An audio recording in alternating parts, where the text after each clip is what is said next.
They'll have a timeout. Decide not to use it. Curry, way downtown. Bang! Bang! Oh, what a shot!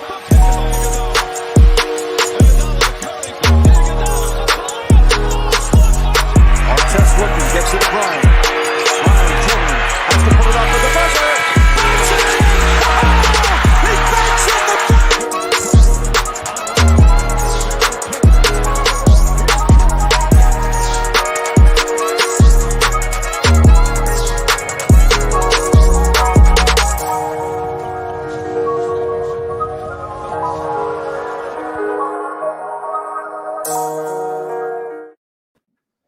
What's up, everybody? Welcome to another episode of Scotty Talks NBA. Tonight, I am doing a special edition. We're going post-game show here. The Philadelphia 76ers just lost to the New York Knicks for the second time this season. Undermanned tonight, obviously. No Joel, no Tobias Harris, no Matisse Thybulle, obviously no Ben Simmons. No Isaiah Joe. The bench was very limited. They even had to call some guys up from the Delaware Blue Coats. But a 103-96 loss for the Sixers to the Knicks, nonetheless. Before we get started here, obviously you guys see my very special guest here, Phil Stiefel. You guys know him on Twitter at Beard of Knowledge. I think you'd have that down by after all this time working together, bro. I should, Phil. But nonetheless, as you guys know, DSM Media is the one that presents Scotty Talks NBA. We are brought to you by Manscaped. Make sure you are using that code Scotty for 20% off and free shipping. DSM Media and Scotty Talks NBA are brought to you by Manscaped, who is the best in men's below-the-waist grooming. Manscaped offers precision-engineered tools for your family jewels. Manscaped just launched their fourth-generation trimmer, the Lawnmower 4.0. You heard that right, the 4.0. Join over 2 million men worldwide who trust Manscaped with this exclusive offer for you. 20% off and free worldwide shipping with the code Scotty at manscaped.com. Manscaped engineered the ultimate groin and body trimmer by focusing on intelligent functionality and an incredibly comfortable grooming experience. Their fourth-generation trimmer features a cutting-edge ceramic blade to reduce grooming accidents thanks to their advanced skin-safe technology. This upgraded trimmer includes a multi-function on and off switch that can engage a travel lock. It also gives you the ability to turn the 4000K LED spotlight on and off when needed for more precise shave. And did I mention the wireless charging? The new wireless charging system uses electromagnetic induction, which can help battery length last longer. Get 20% off and free shipping using the code Scotty at manscaped.com. That's 20% off and free shipping at manscaped.com using the code Scotty. That is spelled SCOTTY. Make sure you're getting all your Manscaped gear through DSM. That is for sure. My man, Phil, rough loss tonight. Not rough in the sense of it mattering so much or the Sixers being super disappointing. Rough in the sense of they played really freaking hard tonight. What is your initial thoughts from the game tonight, Phil? Look, I mean, you and a bunch of the DSM crew, before the season started and in the offseason kept preaching to me, look, the regular season doesn't matter. And you kept telling me, you get the 3 seed or the 4 seed or the 5 seed. Really, in the grand scheme of things, because I kept preaching that, the whole get rid of Ben Simmons thing as soon as possible. You guys are like, no. Don't worry about the regular season. So I'm not worried about the loss tonight. I'm not worried if we lose tomorrow night. You got the Knicks out there tonight flexing and celebrating like they won a freaking NBA title. Dude, we literally ran because B-Ball Paul only got 5 minutes for some reason tonight, which is weird. But you basically just played 7 Sixers, most of which are bench guys.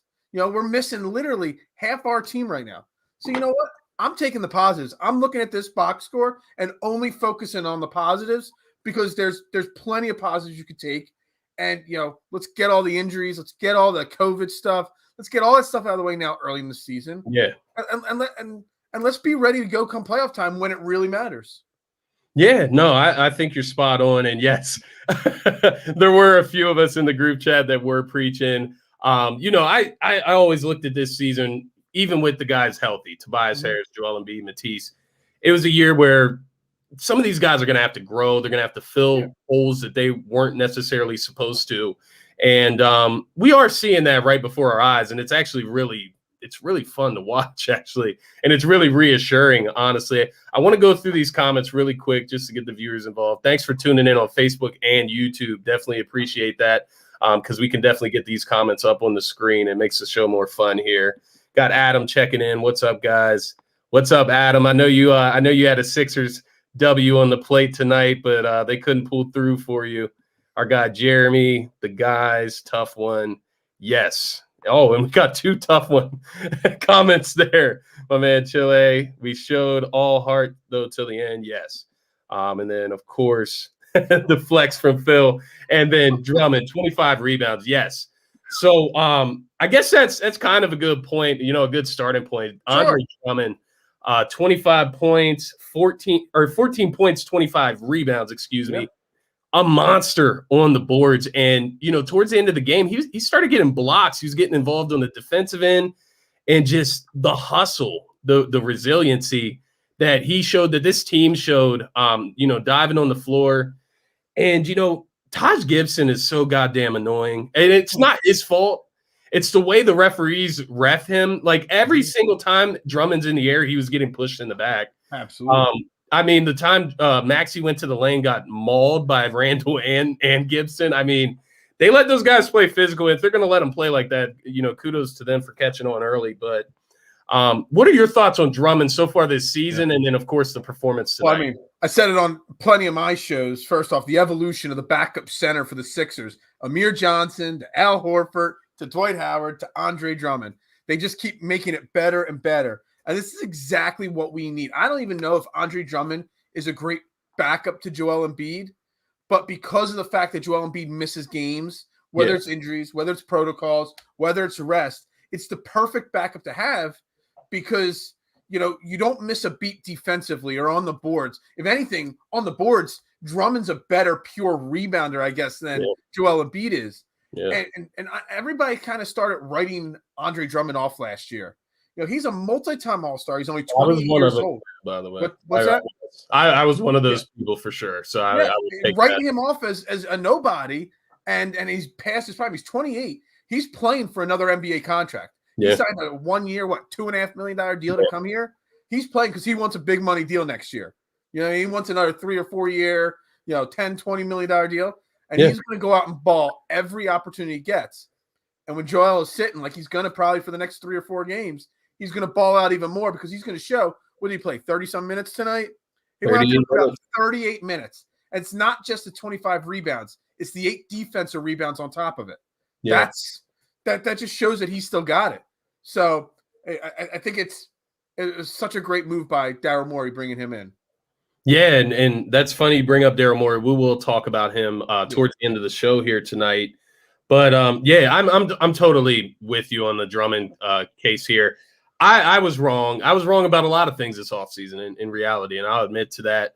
I called out the Korkmaz signing. That ends up to be a steal and a half.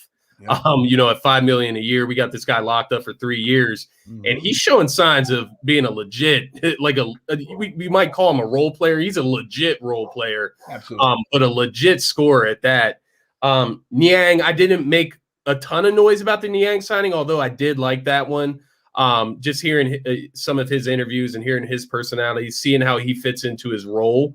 But Drummond, I ragged on the Drummond. I was like, is he better than Dwight Howard? He blows Dwight Howard out of the building. I don't think there's any doubt there. There's no comparison there anymore. And I take full blame. I was completely wrong in that. Daryl Morey went out and made some incredible moves, but minimal moves this offseason. But Korkmaz tonight, 19 points, 7 for 16 from the field, 5 for 12 from 3, which is close to 50% on the night. This guy is shooting with confidence. He's driving the lane. He's really it seems like he's playing his game. Mm-hmm. What are your thoughts on Korkmaz so far this season? Well, I've been saying it for a few years now. If Korkmaz could just get a little bit more confidence, but also the key has been this year compared to previous years, the team's confidence in him, the coaching staff's confidence in him. Because he's shown flashes like this. He's had 1 or 2 game stretches going back 2 years ago where he lights it up. but then the next game he gets dropped down to 2 or 3 minutes or a DMP. Yeah. You know what I mean? The coaching staff is giving him the time and the opportunity consistently night in and night out. And shooters got to shoot. They need to get confident and, keep that confidence going. So this is Doc Rivers and Daryl Morey putting the confidence in Korkmaz by letting him go out there every single night. 2 years ago, Korkmaz might not even start this game shorthanded. Yeah. They might have started like a Shake Milton instead. And you might have seen Korkmaz, you might have not. But you know what? They're letting him roll with it and all. And I love it because you could just see he oozes confidence in himself. And I think that comes from the team finally giving him that confidence boost. Yeah, showing the belief in him. He's and a better defensive player than people give him credit for. He did. I saw him. He's not a great defender. He's never going to win Defensive Player of the Year or second team all defense. But the guy puts effort on the defensive end. And that's all you can ask for. Yeah, and I think that's like the going thing with this team so far. And it's why I'm so excited because I don't know if Sixers teams, have been like this in the past. I don't know who is instilling this, this resilient, like perseverant type of factor to this team. They never give up. They play to the whistle. They play very hard. They get on the floor. They make defensive plays. Even Niang, like I've been talking about this all season. Like you can see that Niang is not as athletically gifted as most of the guys on the floor there. But he is just putting in so much effort to move his feet and stay in front of the guys. He gets blown by sometimes. Let me tell you, so watching him on defense, he's like the waveable, wacky. He's like all over the place. But you know what? He's putting the effort out there. Dude, I just see that wacky, waveable, inflatable tube thing going, and dude, he's putting effort out there. That was an incredible signing, and But I do want to say, and I said it already this year on my shows, and I think it's starting to slowly rear its ugly head. You got to watch the minutes with him. Yeah. You can already see his shots come up a little short. I mean, I pulled up his stats earlier tonight, and I pulled him up again now. He's never averaged more than 5 shots a game in his career. He's never averaged more than 16 minutes a game. He's averaging 23 minutes a game now and taking on average 9 shots a game. So we can look at all the other good things he does. Doc Rivers does have to be careful there because they're going to burn him out by the end of the season if they keep running him the way they do. And what you gotta hope, is once Tobias comes back, that slims down significantly, but not to the point, where you can't get a rhythm in the rotation either. So you got to kind of play. He needs to be in that 17, 18 minutes a game stretch.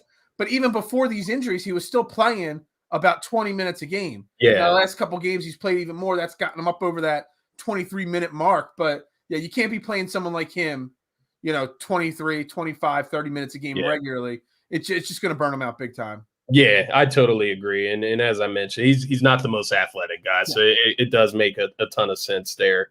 The other thing that I'm looking at, as far as this team tonight, not a great shooting night by Tyrese Maxey, obviously 6 for 19 from the field. Did shoot 50% from 3, had 9 rebounds, 5 assists, 16 points.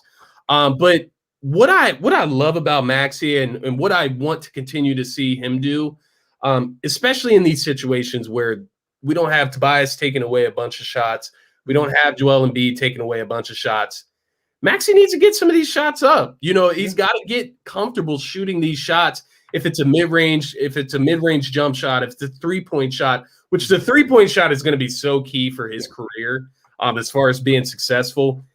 Nights like tonight, he's got to get 6 threes up in the night, 7, 8 threes up in a game like this, because they ultimately needed the scoring. Mm-hmm. The only thing I'm wondering, and maybe you can shed some light on this, is Seth Curry only getting 10 shots on a night like this where we're missing Embiid. Do you think it's because of the defensive focus around Seth Curry that you don't have those other guys that take that attention away?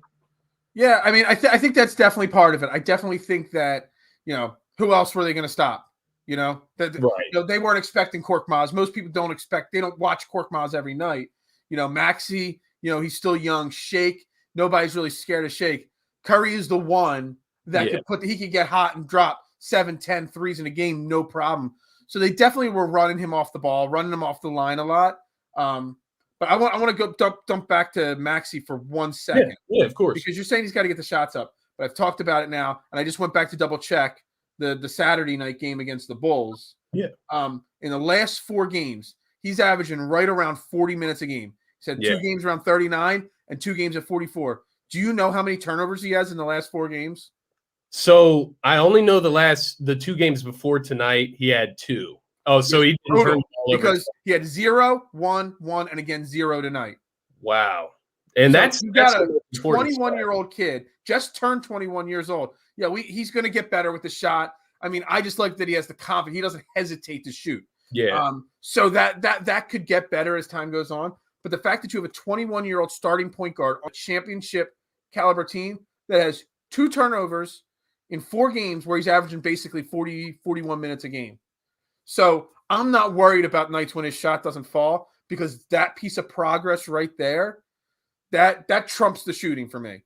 That's an incredible stat. It's not like he's playing 18 minutes or 12 minutes a game and not turning the ball over. He's playing 40 minutes a game and not turning the ball over. The ball is in his hands every possession, not turning the ball over. So, that to me is, out of all the bright spots this season, is my number one bright spot, is that Maxey, learned how to run a team without creating turnovers or making mistakes. I think it's great.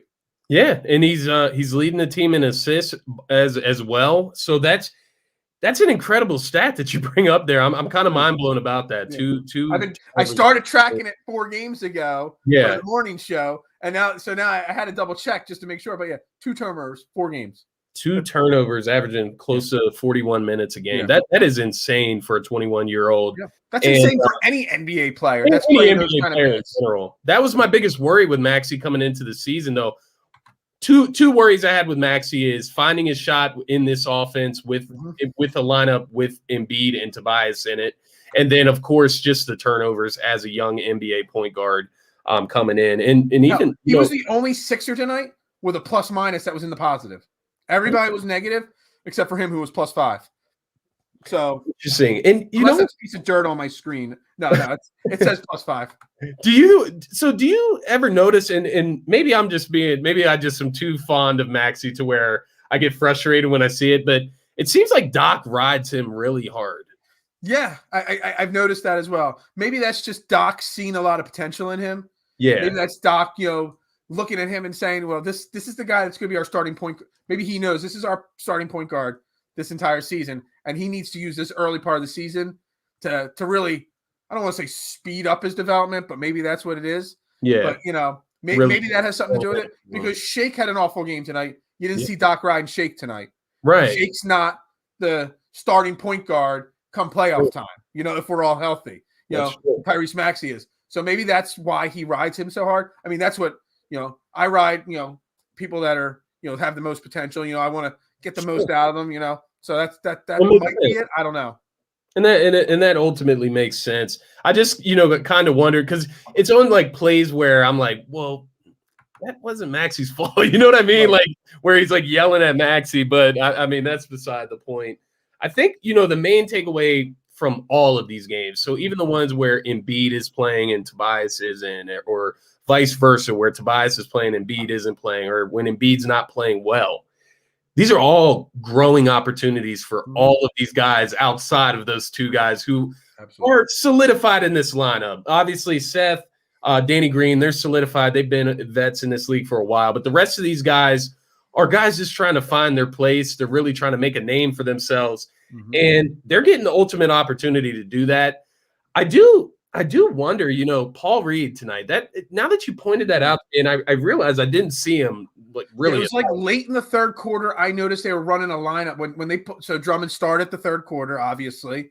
And whenever they put him on the bench, to rest, whether it was like 2 minutes left, I was looking around the court and I'm like, Reed's not there. They're literally running Yang as the center. I mean, and if you look at they had him as the center. They had Danny Green as the power, technically as the 4, and Korkmaz as the 3. I was like, that's really odd. And I searched Twitter. I didn't see anything about an injury or anything like that. So, yeah, I'm not really sure, what that was about. Yeah, and that's kind of what I'm thinking. Having Paul out there would have been great for our rebound. And I do agree, because they really struggled to rebound the ball tonight. And the Knicks got a lot of second chance opportunities. Also got a lot of fast break points in that first half, at least. I know they had 18 in the first half. that the Paul Reed thing, I just look at the matchup because it felt like Julius Randle was just bullying guys, and maybe he probably would work Paul Reed too. I'm not going to say Paul Reed's going to go out there. It's not like we needed a big lineup. I mean, Julius Randle's their 4, but he's really their biggest guy. Taj Gibson's a crafty, smaller center in the NBA. It's not like we needed to run out a big lineup or anything there, but still, you put undue minutes on that Yang, giving him a little bit more of a rest there and blow. He was at 25 tonight. So, I'd be curious to see what Doc says about the reason that, Reed only got 5 minutes, unless they think they need more minutes out of him tomorrow and he's not capable. I'm not sure. I really don't know. Yeah, maybe that's what it is. Maybe he plans on giving him a big night tomorrow night with Giannis out there because who's guarding that guy? he might have to be the one guarding him a lot. He might have to be the guy. Honestly, who else on the team is capable? I mean, Danny Green's probably out of the people that played tonight. Danny Green's probably our best defender, but he's a little small to be guarding Giannis. Yeah, there's really not anybody that can guard Giannis tomorrow. So, so maybe that's the plan because I think you're spot on there. I don't know who guards Giannis. I mean, honestly, I'm looking at the guys that ran tonight. You're not going to put Yang on him. Yang will get eaten alive. Yeah, Korkmaz will get eaten alive. It's Danny Green and it's Paul Reed. That's pretty much all they can guard him tomorrow. And they actually ran Danny Green on Julius Randle some tonight as well, which is brutal. I mean, can I just say for a second that I've been following Julius Randle's career for a while since he came into the league, and I always thought he had really good potential. But I mean, the guy's he's evolved, and they talked about it on the broadcast tonight. I mean, the amount of evolving he has done in his game, where this guy is taking fadeaway, step back threes and nailing them with no problem whatsoever. The confidence in his game. I mean, he's not on that level of top 5-10 superstars. Yeah. But I think he's pretty much solidified himself as an all-star player in the NBA and a really, really good player. That on a really good team, as the second, you put him with a big-time point guard, man, you watch out. I mean, he could be one of two guys that really carries a team deep into the playoffs. No, I totally agree with you. And I put out a tweet trolling because the guy, he was – You? Troll? he was really hype at the end of the game, and it was a game filled with intensity. I get how sports work, but as a fan first, it is irritating to see that in a night where Joel Embiid, our big dogs, are not out there. Not even just Joel Embiid. You didn't have Matisse. You didn't even have Isaiah Joe to come off. Right. You got no Tobias. Well, it's a 3 or 2. Yeah. You're missing 4, 5, 6 guys right now. I don't want to see that celebrating. I just don't. Yeah. No. I feel you. And even, and then he looks like a dumbass when RJ Barrett knocks him on his face at the end. Yeah. Did you see that when he tried to shoulder bump him and he fell flat on his face? What the hell? But I did put out a trolling tweet Julius Randle loves to perform great when the opponent's stars aren't there. Yeah. But no, Julius Randle, 31 points, 12 for 25 from the field, 5 for 10 from 3, 50% on the night from 3. And 12 rebounds. And those 3-pointers were contested. They were not open. They're hands and face. Part. So, that guy, he's really turned it around. He's really turned it up since he got to New York. Yeah. And it's not that he wasn't before that, because in New Orleans, he posted a double-double, close to 20 points and 10. But in New York, it's centered around him, and he really feeds into that. Yeah, he kept expanding his game. He wasn't.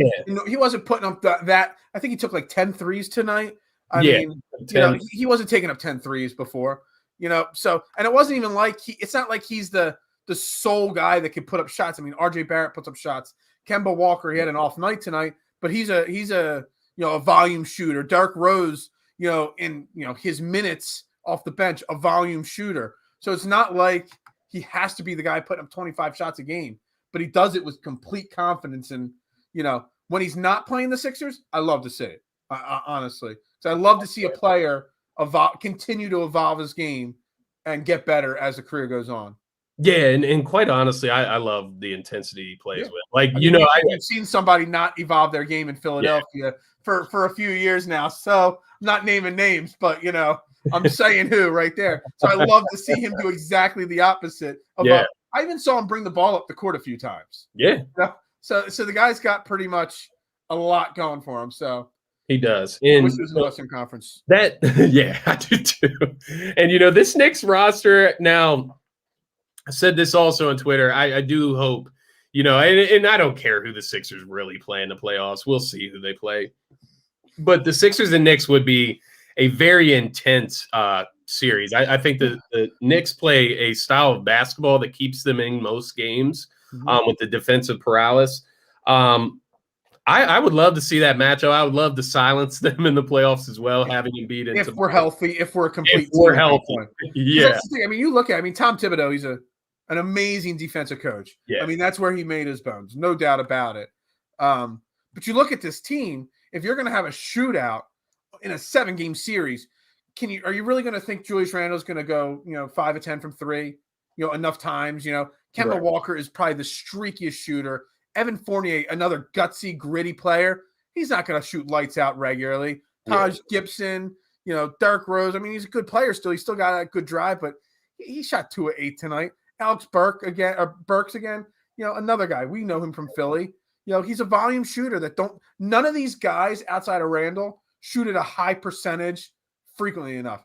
Yeah. They make their bones. They get their wins on the defensive end. So, if we're at full strength, I don't fear them, but it could be a very strong, 6 or 7 game series. Yeah, I can see it just for the defensive ability of the Knicks. As you mentioned, Tom Thibodeau is a defensive minded coach. But yeah, I think that'll be the key for the Knicks if they really want to go somewhere in this Eastern Conference in the NBA.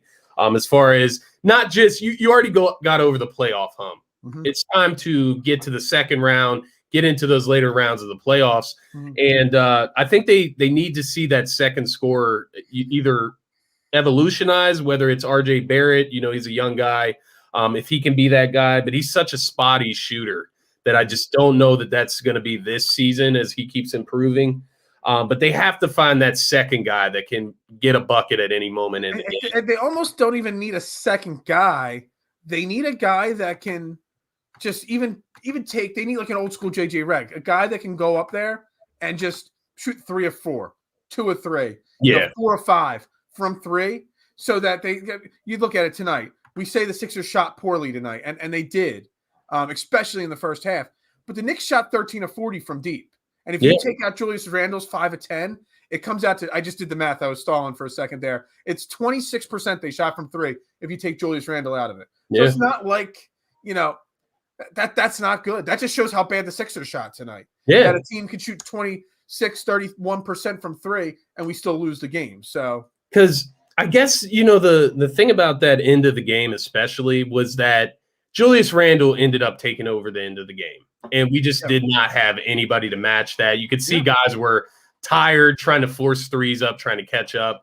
And it didn't work out. And that's kind of how it goes when you don't have your big guns there. If you're in a close game. I mean, Joel would have been guarding him in the crunch time of that game. And Julius Randle's not making fadeaway threes in Joel's face when you have a 7'2" guy's hand up there. So it's a totally different ball game right there. Exactly. Or even if we had the guy that I'm not going to mention out there guarding, you're not going to be doing that. You know what I mean? Yeah, no, I totally agree. And, the Knicks also had some extra motivation coming in tonight. They blew a game against the Cleveland Cavaliers last night, so they needed to get back on track. So it ultimately, I don't consider this a bad loss at all.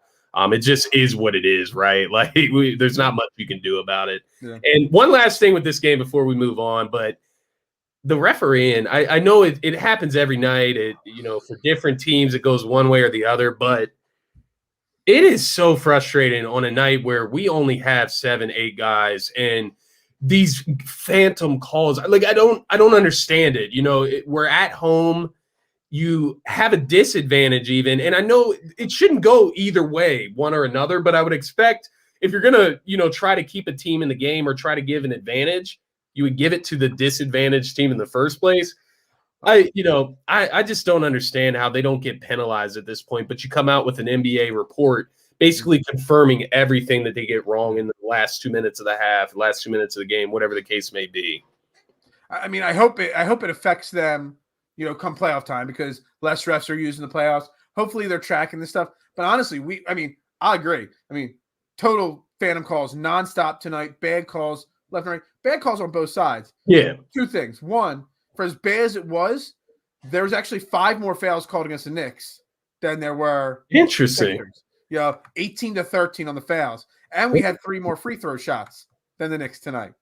So just throwing that out there that it was bad like that. But and it felt like that. And the thing that really irked me, and it irked me so much, because he didn't even play that many minutes. And we've talked about him like 3 times. I can't believe we only played 31 minutes tonight. I can't believe how much time we have to talk about Taj Gibson on this show. But, I mean, if Joel Embiid chirps at a referee the way Taj Gibson does, it's an instant T. Yeah. If Doc Rivers chirps the way Tom Thibodeau chirped all night, it's an instant T. But the refs let him just – I mean, there were times where it was like 2-3 minutes of Taj Gibson riding right behind the referee, just chirping. There was a play in the third quarter where Drummond was boxing out, and Taj Gibson had his arm wrapped around Drummond's back and was literally hanging on him. And then Taj Gibson turned around to the ref and was like, yo, you didn't call a foul. Looking for a foul call again. I was like, hold on a second. They showed the replay like twice. Your arm is wrapped around Drummond's back. And he literally followed the ref right up the court, just chirping away. Embiid gets the T. For some reason, every time Taj Gibson gets away with that. I don't get that. I'll never understand that. And I'll never understand where, it's like they've doubled up on Embiid this year because they're calling these quick technical fouls on him. Yeah. But maybe he's reacting that way because you guys changed the rules and he's adjusting. And, we don't really know what is a foul right now. Like they called Seth Curry for an offensive foul in the corner there. I mean, I guess kicked his leg out, I guess. I mean, I get what they're doing with the kicked leg rule. And they started that last year, I think it was. I get it. But, I mean, to an extent, he barely kicked his leg out there. I mean, it was the other guy ran. Because the guy was trying to run in front of him to get a hand up. So the other guy ran into his leg. Yeah. It's almost like leaning in on a shot like Trae Young would do, what that guy did there on that. So, it was a soft call. But, I just don't understand why, Doc and especially Joel Embiid has to have this like stigma, around him with the referees. But want to kind of switch gears here. Just want to touch on the Sixers-Bucks. It's a preview, but it's not a lot to preview when you're talking about a Sixers team that is missing all of its big guns here. I guess what I want to ask you first about this game coming up tomorrow night, how would you approach it if you're Doc Rivers in the rotation? What would your mindset be going into that game tomorrow night? I don't know. I would honestly have Springer and all these blue coat guys at shoot around tomorrow morning, working on their game, working on rotations, whatever it is. I mean, honestly, if we can't beat the Knicks tonight, are we going to be able to beat the Bucks tomorrow night? With this small, we literally basically ran a 7-man rotation. Maybe, like we said, Paul gets a little bit more run, a little bit more burn tomorrow. But honestly, you need to at least expect a few minutes out of somebody else. Yeah. Whether it's Springer, your first-round pick, and I just keep saying him because he is the first-round pick. Whether it's anybody, you're going to need to expect something out of somebody. So, I mean, guys like Danny Green, guys like Andre Drummond, the older guys, Curry, I'm not even letting them shoot around tomorrow. I'm letting them take it easy during the day. You want to get up a couple shots off to the side, maybe, whatever. But I'm resting those guys all day tomorrow. You start the game with the same 5 that you started tonight. And yes, you have the other guys ready to go. But if it gets out of hand like last night, I'm pulling them right away. I'm just throwing up the red flag. It's a regular season, meaningless game 12 of the year. I'm going to wave the red flag really, really early tomorrow. Yeah. Just because it's you got to think big picture.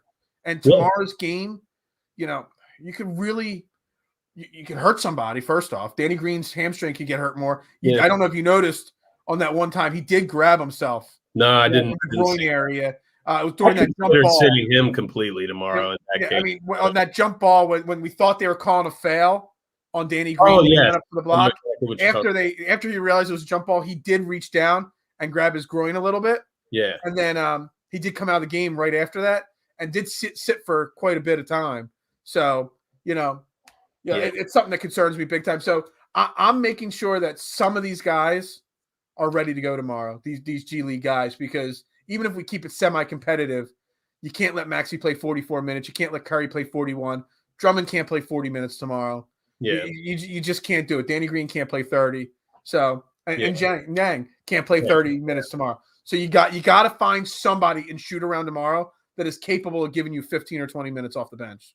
Yeah, because I think they called up Aaron Henry and Jaden Springer. Yeah. And then they also have Charles Bassey that's like on the end of their bench. Yeah, which I don't even think I've seen him in a game yet, other than in mop-up duty last minute of the game. Blowouts only. Those guys got to get some run tomorrow. Yeah. Henry and Springer, because, again, the center position against the Bucks, you could do without, an Andre Drummond or a Joel Embiid. Hypothetically, just matchup wise, you need scorers, you need guys that can defend, you need guys that are going to be able to guard the athletic players that are on the Milwaukee Bucks. So, yeah.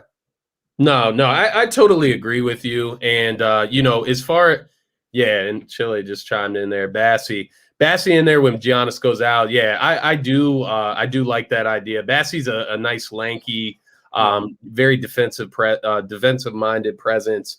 But overall, just lanky, athletic, and does have a little bit of an outside game there as well. So hopefully we do see him, Paul Reed. It's the game to get those guys in, get them some run this season. Absolutely. And I totally agree with the guys that you named specifically. Niang, Seth Curry, Danny Green, Drummond. I might be forgetting some guys there. Maxey's 21, but again, you've played him on average 41 minutes the last 4 games. He went 39, 44, 44, 39, or 40 tonight. Yeah. That's a lot of minutes, even for a 21-year-old. And what's that? In like 6 days? He's played, 180 minutes in 6 days, basically. It's a lot of minutes on a young kid, on anybody. And he's Maxey's similar to Joel Embiid. He falls to the ground a lot. I know he's not 7'2", but that wears on you. Every time he drives, he's hitting the deck and everything. So, you got to realize when it's time to wave the red flag. Yeah. And they didn't do it tonight. They made a nice comeback tonight. These guys are going to be burnt tomorrow pretty bad. Yeah. You got to be really careful with your minutes tomorrow. I don't like that term minute restriction, but you kind of got to have it tomorrow. Yeah, I think even coming into this game tonight, so I said, I would go all out, in the first quarter, second quarter, see what we can do. If we can stay in the game and make it a game that's winnable, you let these guys go all out tonight. You try to get the W against the Knicks, which I think is the more obtainable W. Right. And then tomorrow night, you can let them play a little bit in the beginning, see how it plays out. If it gets out of hand in the first quarter, in the second quarter, it's all right. Wave the flag, as you said. Get those young guys in there. Get some other guys in that don't get to play very often, right? And you just kind of you throw that game away. And I hate to throw games or throw them away, but I said that tonight when I said it. When I'm down 19, I'm not forfeiting. I don't like forfeiting a game. But what's the point in putting these guys through this? Yeah, you get the Raptors later this week at home. Let's try to win that game. That should be the primary focus there. Absolutely. And as you mentioned with Danny Green, if he's grabbing at his leg tonight, I wouldn't even play him tomorrow. It's not worth it. I thought he had grabbed at his groin because I thought maybe when he came down, he landed like, got a little knee to the groin area. Remember, when you watch the replay, you notice when you watch the replay on it that he actually didn't make contact. So I'm thinking maybe that jump and then the force coming down, maybe something in that groin hamstring injury or area pulled a little bit. Yeah. They massaged it out, got him ready to get back in the late part of the game there. But, man, you know what? Danny Green, I know a lot of people bash Danny Green, but he's a very important part of this team, especially defensively. And he does go cold from 3, from time to time. But you know what? That veteran presence, especially on a team right now with everybody out, it's really important. I do. I 100% agree with you. And ultimately, this is something we talked about, Absolutely. Tons of shows previously, but if he plays in that Atlanta series, there's a good chance that they win those games. At least one of those games where they blew the lead. Yep. One note before I move on to the last subject of choice tonight: Grayson Allen, third leading scorer for the Milwaukee Bucks right now. Out of Grayson Allen, 14.5 points per game, 40% from 3. So I just wanted to throw that in there. Is he from like your favorite school, Kentucky, or something like that? We got a huge blue blood matchup tomorrow night at 9:30 p.m. By the way, Duke and Kentucky. So I will be tuned. I don't know if is he getting regular burn now with Milton? Because Middleton and Drew Holiday have been for a lot. I'll be honest, when he came out of Duke, and I bashed Duke just for fun. I have nothing. I respect Coach K way more than any other college basketball coach, right up there with Jay Wright. But he was one guy coming out of Duke. I just didn't see his game translating. Yeah. He was another Dougie McBuckets or Adam Morrison, a guy that could shoot but couldn't really do much else, and he was a little smaller than them. So I really did not think he would last. What's it been, 3-4 years in the league? I didn't think he would last this long, honestly. I did. Yeah, the way he started out, especially, he just really wasn't getting a feel for it. No. He's made himself into just a legit shooter. He can just always hit the three. And as we see in this day and age, a 3-point shot is one of the most valuable skill sets in the league. Absolutely. He's made a name with that. That's honestly his calling card. And then the main thing, you just have to play hard on defense. So I just wanted to throw that in there, a little Duke love tonight. But I saw you. I mean, it's being hidden by your name on the screen, but I saw what you were wearing there. I was doing something better today. I've been repping I saw that. The one team in the playoffs at this moment. I've been repping this all day today. I love it. Got to show some love to the Union, especially when we got to be DSM's more 5 of 5, not 4 for 4. Love 5 it. for 5. Got to. And yeah, I always worry that this shirt and like some of my hats with that D on it, it's not a Cowboys hat. Like, I know the Cowboys stuff has stars. It's not a D for Dallas. I promise you. It's Duke blue. But I always worry that people are going to get it confused. The last thing I got for you today, a big rumor came out today. Well, actually, 2 rumors regarding 25 today. So the first one being that, the Celtics had reached out to the Sixers, reached out to Daryl Morey regarding Ben Simmons' availability. There was another report that came out shortly after that. I don't know if it was in the article. I don't subscribe to The Athletic, so I don't get to read the full article. I just see the bits and pieces that everybody puts out online. Same thing. But the reported ask from Daryl Morey to the Celtics was Jaylen Brown, Marcus Smart, Robert Williams, and a first-round pick for Danny Green and Ben Simmons. So the first thing I want to ask you is, do you believe that he asked for that? No, I don't believe he asked for that. I don't. Same. First off, let's backtrack a little bit. Everybody was saying that the first reports I saw before the Morey report came out was Ben Simmons and Danny Green for Jaylen Brown. Yeah. I was like, well, first off, then that wouldn't financially match because Jaylen Brown makes less than Ben Simmons. And the way the NBA works with salaries getting to match up, there's no way that Danny Green and Ben Simmons would physically be allowed by the NBA for Jaylen Brown. So it just wouldn't work. So then I see all these other things coming out, the Marcus Smarts and literally half the Celtics roster. No. Now, may they in a conversation have gone back and forth and one says one thing, one says the other, and nothing serious, no formal offer would have been made like that. They may have bounced names off the table. Daryl Morey may say, well, I'll throw Danny Green in if you throw, somebody else like this or that. And then, Danny Ainge maybe leaks a story to the reporters to, say, oh, he wants all this stuff. It's a cat and mouse game with NBA with all sports GMs. They're trademarking in all teams, all leagues. It's a cat and mouse game. They're all, if you ever watched, what's the Moneyball movie? Yeah. When they're making trades and stuff like that, how they're going back and forth and they're purposely leaking stuff. It's literally the way it works. So I don't believe that he physically asked for, I want all those players and a first round pick for those 2. It's just inconceivable. It's just not. But I do think, Daryl Morey's a really, you look what he's done with this team in the 2 years he's been here. Yeah. He's a shrewd businessman. He knows what he wants and he holds firm to what he wants. The guy got Curry for Richardson. So I'm just going to trust whatever he does trade market wise, because if he can pull that deal off and on top of that, get rid of Al Horford for Danny Green, I'm going to trust the guy. So I'm going to let it play out however it is. Whatever dumb rumors get leaked through the media, I'm not buying them. I'll wait and see what the trade actually is. And the conundrum of the whole reports, and it's been every single report that's came out regarding Ben Simmons and his trade value and the offers that are rumored. Nobody believes the offers where the Sixers get the highest return, right? Like, nobody believes those offers. But when it's Ben Simmons for like a DeJounte Murray and a second-round pick, those are the ones that are believed.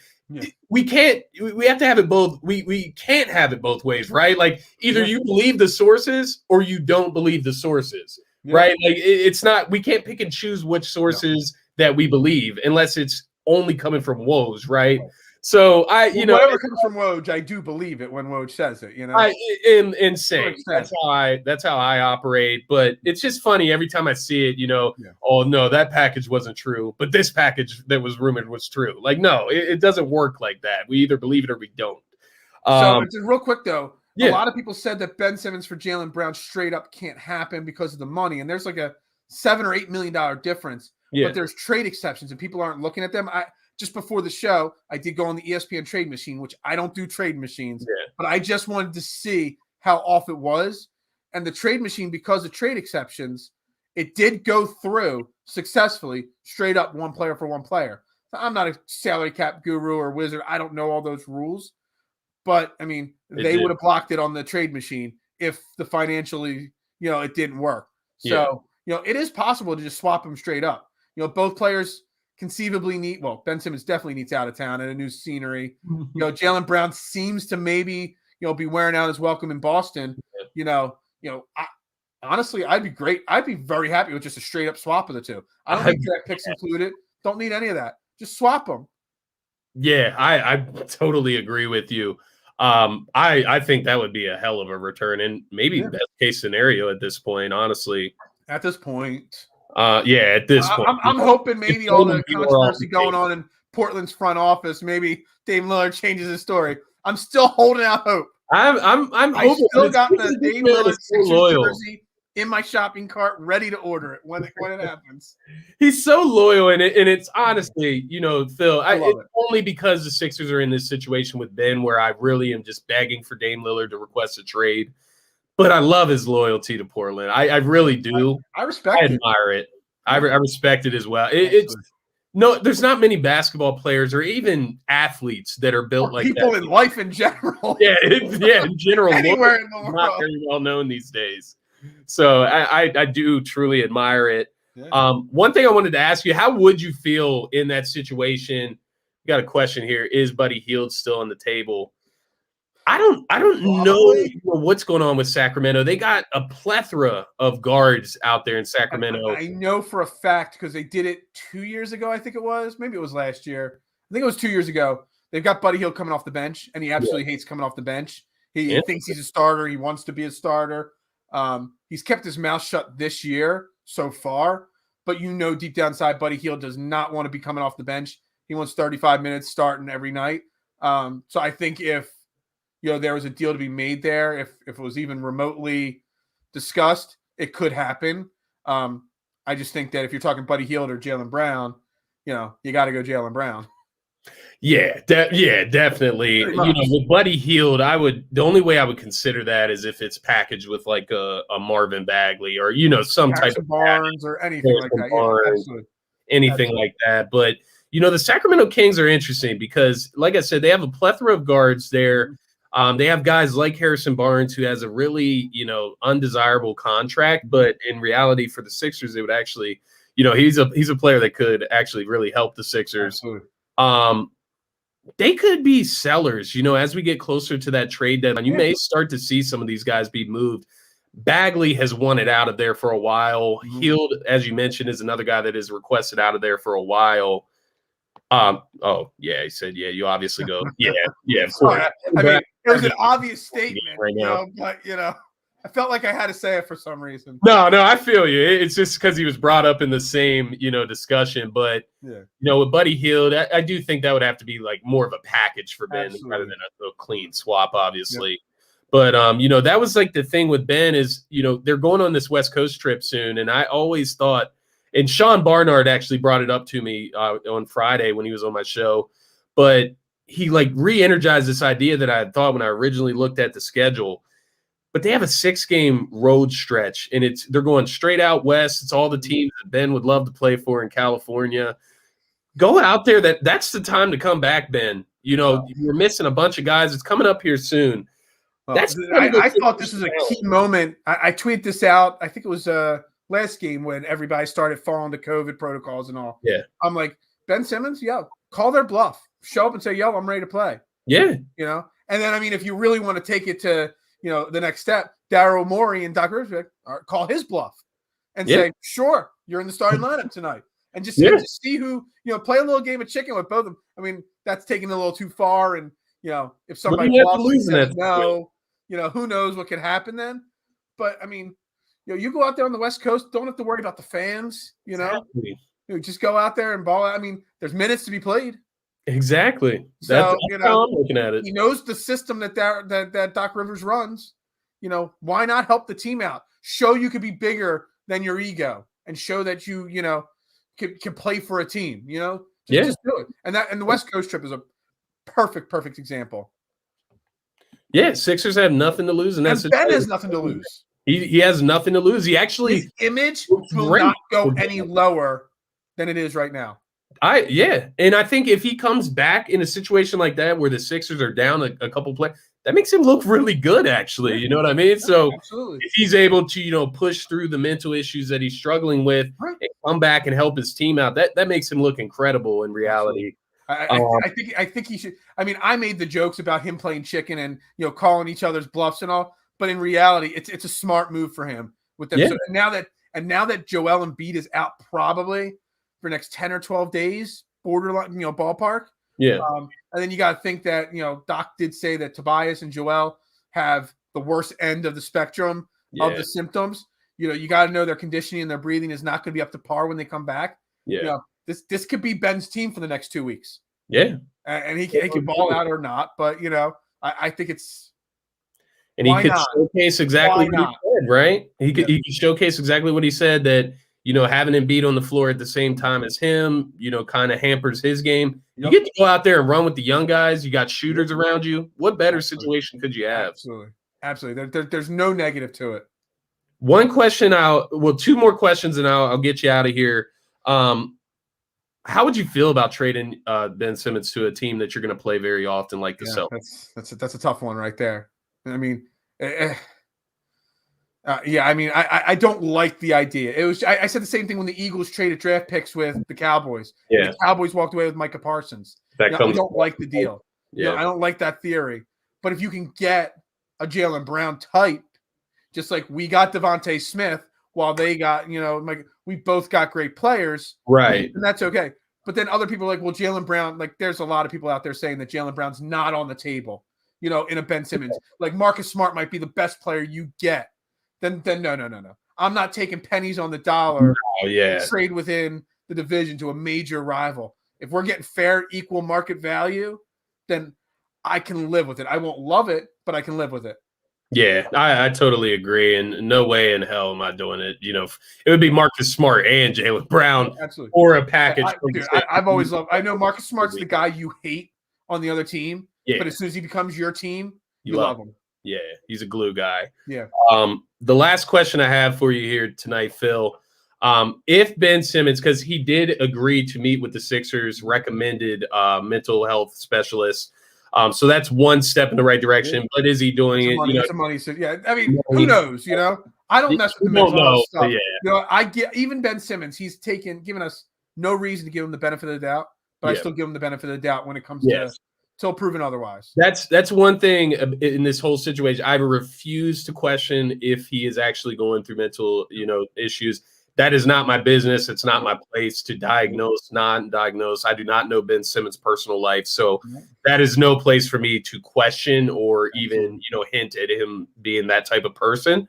But the one thing I wanted to ask you regarding the Ben Simmons situation is if and when he would come back, if you are Doc Rivers and you're looking at Tyrese Maxey, who's in that starting position, if you're looking at Korkmaz, a guy that's getting elevated minutes, all of these guys that are filling in to take up Ben's minutes that are missing right now, how do you play this if and when he would come back? How do you address the team with this? Like, do you just go to Maxey and say, hey, Ben's back, we got to, move him in the starting lineup? Do you make him work to get back in the starting lineup? What would you do? I play Maxey and Ben at the same time because honestly, right now, if you look at our lineup, you look at who started tonight. You could put Denny Green on the bench. You can put Korkmaz on the bench. You can run Drummond and Ben as your 4-5. Yeah. Put Maxey. So people get all hung up with point guard. Point forward. It's Andre Drummond brought the ball up the court. So what I'm I mean, really Phil, worried about that. What I mean with that question, Phil, is when Tobias and Embiid are back. Okay, gotcha. So like full lineup, fully healthy. Well, it depends on how if you start playing Ben now while they're not there, and then if he plays well, unfortunately, Tyrese Maxey, you knew this was going to be a chance that this could happen. He's not going to be here for long. Just use it as a learning moment, and you're going to come off the bench because when the team's fully healthy, you got to play Ben Simmons. Yeah, you have to. At this point in his career, even with all the issues, he's a superior talent. At this point. Yeah, and I think, knowing these guys, I think they could deal with it. I think they could adjust. They'll swallow it. And most of these guys, I do think, have relationships with Ben. But, I just hate the way it looks when these guys have been, here working and they're getting W's, with guys.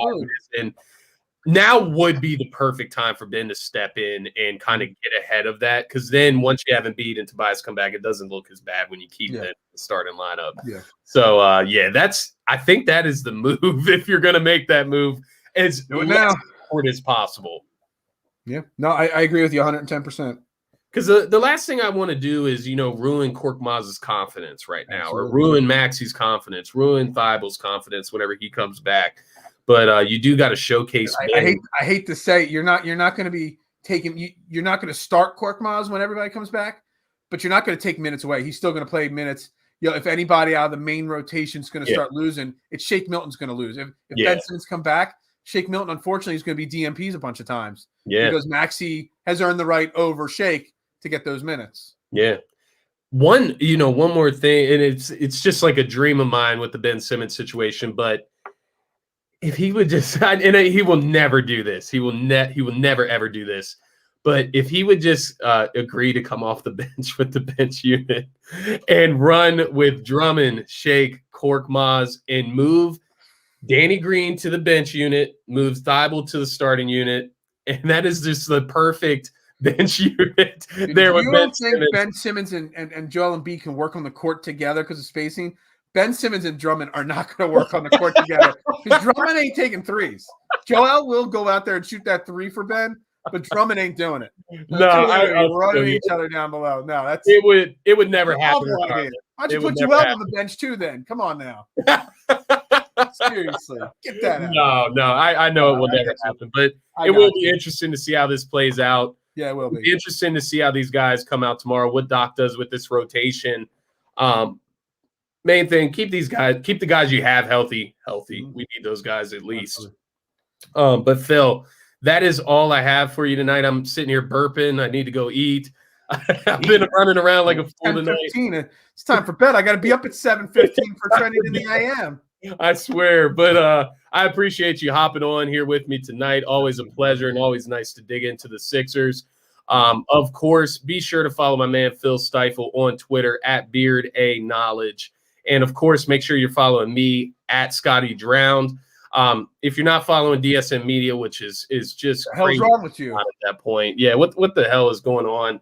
Make sure you're following DSM Media on Twitter at DSM_media. If you go to our Twitter page, you're going to find our link tree. Even on Instagram, it's at DSM do something major. You'll find the link tree in the bio. Click on that link tree, find your favorite social media platform. Make sure you follow us on there. Find your favorite podcast platform. Make sure you subscribe to us on there. And then, of course, YouTube is the most important. Make sure you're subscribing on YouTube, giving a thumbs up.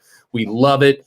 Make sure you're supporting DSM Media. We got merch on sale at the merch site. That's also in the link tree. But that is going to be it for this edition of the Scotty Talks NBA show. Shout out to the Sixers. They put their all out tonight. Wasn't enough, but we will be back, I'm sure. For my man Phil and myself, that's going to be it, guys. Thanks for tuning in.